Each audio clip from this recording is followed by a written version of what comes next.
Shalom Bapak Ibu yang terkasih di dalam nama Tuhan Yesus Kristus. Selamat pagi buat kita semua. Kita bersyukur kepada Tuhan buat anugerahnya yang besar. Sampai pagi hari ini kita boleh menikmati kebaikan Tuhan. Dan sebelum kita melangkah di hari ini, kita akan merenungkan kebenaran firman Tuhan dalam segmen Sabda Hidup yang kita beri judul pada pagi hari ini, Hidup di dalam Kasih, yang terambil dari satu nats Alkitab dalam kitab Kolose pasal yang ketiga ayat yang ke-14. Demikian firman Tuhan. Dan di atas semuanya itu, kenakanlah kasih sebagai pengikat yang mempersatukan dan menyempurnakan. Saudaraku yang terkasih di dalam nama Tuhan, apakah kita tahu bagaimana cara terbaik menggunakan hidup kita? Penggunaan hidup kita yang terbaik adalah dengan mengasihi. Tuhan mengatakan, kita perlu belajar, mengerti, dan memahami bahwa kasih adalah tujuan yang terutama dalam hidup ini. Mengapa Tuhan mengatakan demikian? Ada dua alasan mengapa kasih lebih penting daripada segalanya. Yang pertama, kasih membuktikan iman.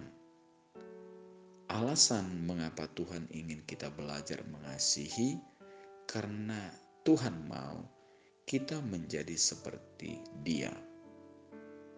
Alkitab berkata dalam 1 Yohanes 4 ayat yang ke-20, jikalau seorang berkata aku mengasihi Allah dan ia membenci saudaranya, maka ia adalah pendusta.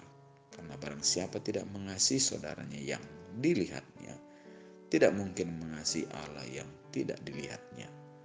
Kasih membuktikan iman kita sebagai anak Tuhan.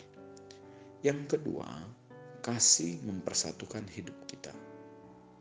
Ketika pencobaan datang, ketika menemui jalan buntu, emosi yang meluap dan badai kesulitan menerpa, Alkitab berkata bahwa satu-satunya yang cukup kuat untuk memampukan kita menghadapi semua itu adalah kasih. Kasih kepada Tuhan dan sesama adalah pemersatu untuk kuat menghadapi apapun dalam hidup ini.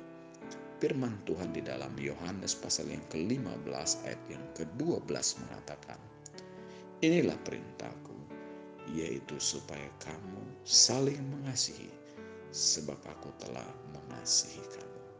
Saudaraku yang terkasih di dalam nama Tuhan, firman Tuhan mengingatkan kita lagi pada pagi hari ini, supaya kita tetap hidup di dalam kasih, karena Tuhan adalah kasih. Biarlah firman ini menjadi perenungan bagi kita di sepanjang hari ini. Selamat pagi buat kita semua, selamat beraktivitas. Tuhan Yesus memberkati kita semua. Amin.